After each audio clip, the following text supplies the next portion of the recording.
My mother-in-law didn't just hate me. She didn't just try to control my marriage. She was going to be the grandmother of my child. But when she saw me at my happiest, at the exact moment I saw the blue confetti confirming I was having a son, she decided to steal the entire memory. She decided to destroy my perfect moment with a single, sickening announcement. I'm expecting too. What she didn't realize was that when you force me into a war, I fight to win. And I had 2 weeks to plan the most public, humiliating ambush she would ever face. If you have ever felt disrespected, underestimated, or had a major life event ruined by pure, self-serving narcissism, you're going to want to hear every minute of this story. Hit the like button if you think payback is the sweetest dessert, and subscribe so you don't miss the next time justice is served on a silver platter. Now, let's get into the devastating setup. My name is Jenna, and at 29, for the first time in my adult life, everything was perfect. Liam, my husband, was 30, kind and completely devoted. We had spent 4 years fighting his mother, Veronica, who saw me as an interloper, a distraction from her perfect corporate son.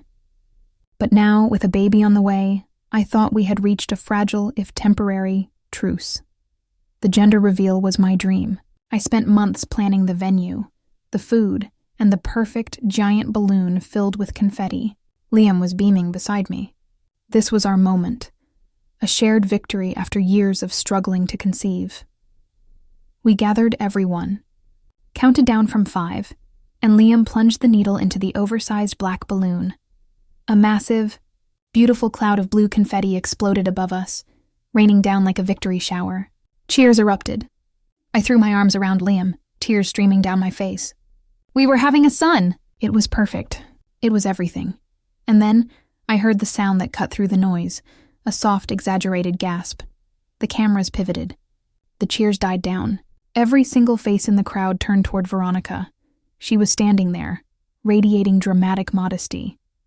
She placed her hands tenderly over her stomach, a stomach that, at a supposed 2 months pregnant, had absolutely no discernible bump. Veronica, at 54, looked around at her audience, and with a voice dripping with saccharine joy, she announced, "Oh, my darlings, I am just so thrilled for you, but I've been waiting for the right moment to share my news. I'm expecting too." The air in the tent became instantly heavy, thick, and poisonous. My moment evaporated. All the cameras, all the smiles, all the congratulations pivoted away from me and towards Veronica. She stood there, basking in the shock of her friends and relatives. Liam, bless his heart, was speechless. I felt the adrenaline drain from my body, replaced by a cold, leaden ache of violation. Then, my father-in-law Charles spoke. His voice was not happy. It was low, tight, and laced with absolute fury. "Veronica, I told you not to spring this on everyone at the party." He was angry, yes, but what I noticed most was the suspicion in his tone. He didn't seem delighted. He seemed furious that she was announcing it here. Veronica simply gave a theatrical shrug, her eyes holding mine in a triumphant smirk. "What did I say wrong, Charles?" "I just wanted to share my happiness. Isn't that what family is for?" Liam finally found his voice and tried to defend me. "Mom, this is not the time. This is Jenna's party." But it was too late. She'd confirmed her own pregnancy, and now my news, my son, was just the opening act. She had destroyed the sanctity of the moment, and I knew with chilling certainty that this was not just a mistake. It was calculated cruelty. I went home that night and cried not for the confetti, but for the memory she had successfully stolen. The next 2 weeks were a special kind of hell. Veronica became the star of the family. At 54, her miracle baby was all anyone could talk about. She dropped hints about exotic cravings and early appointments. I was miserable, consumed by a low, simmering rage. I couldn't shake the suspicion Charles had shown. He kept giving her wary side-eye.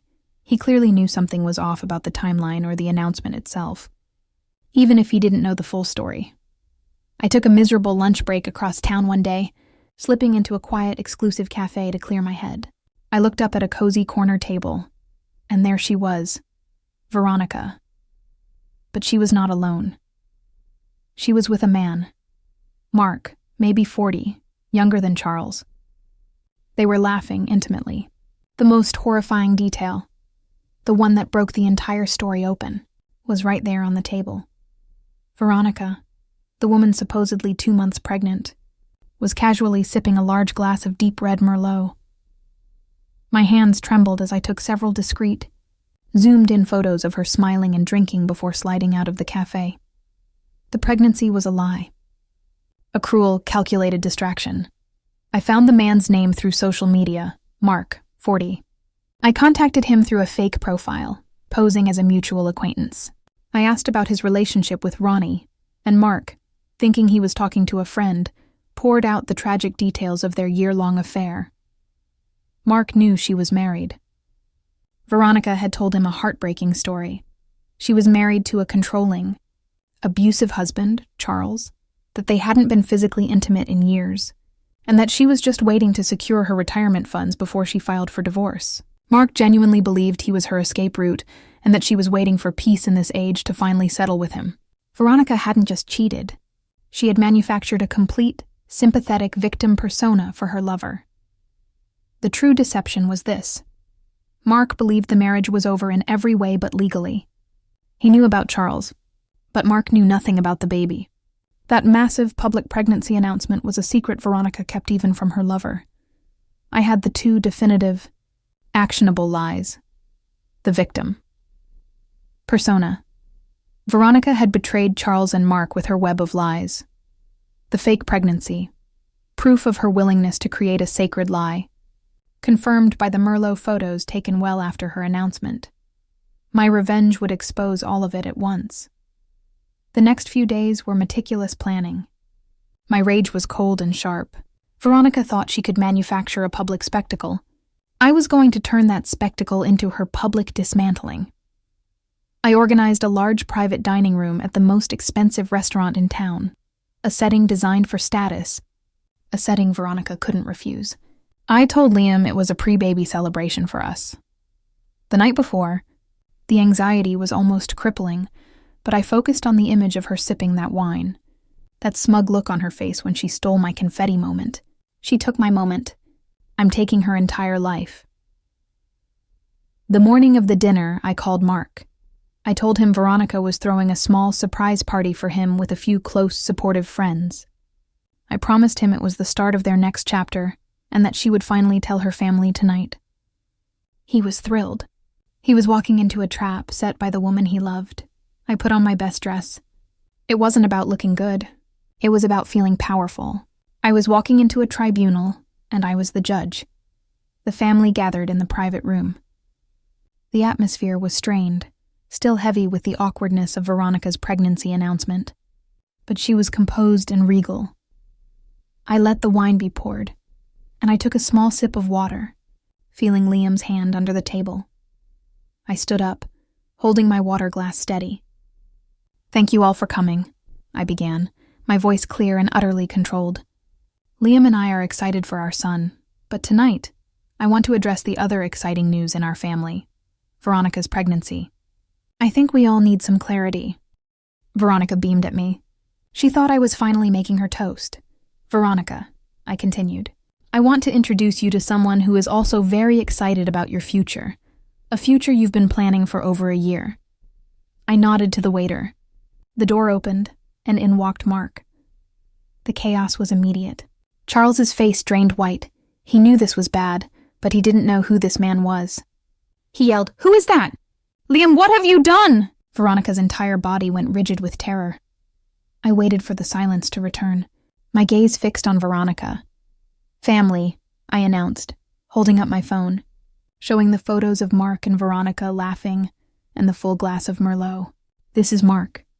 He and Veronica have been having an affair for over a year. Veronica told Mark that Charles was an abusive husband she was leaving for a life of peace." I paused, letting Charles absorb the double betrayal, that she cheated, and that she lied about him. "But the biggest lie," I continued, my voice cold, "is the lie that impacts this entire room.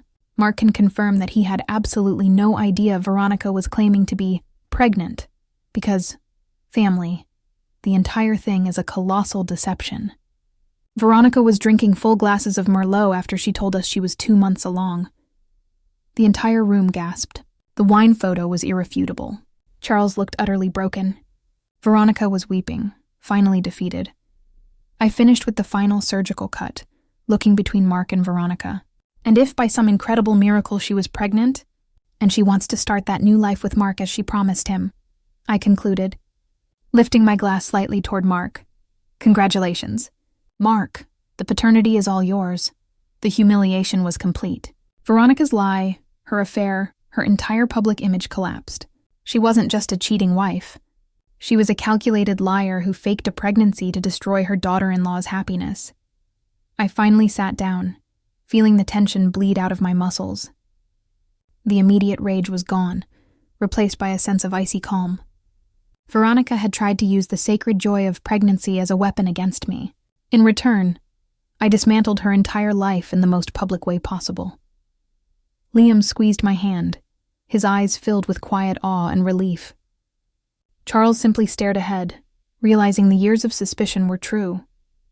The true justice was not the exposure of the cheating, but the exposure of her willingness to tell the most sacred, powerful lie imaginable, all to gain attention. My stolen moment was redeemed. My son would be born into a family where the liar had finally been silenced. That was the night I learned the best revenge is always served publicly and with undeniable proof. If you think Jenna did the right thing by putting a stop to this generational manipulation, smash that like button and tell me in the comments. If you were Charles, what would you have done immediately after hearing that paternity bomb? Subscribe for more stories where the entitled finally get what they deserve. Thanks for watching.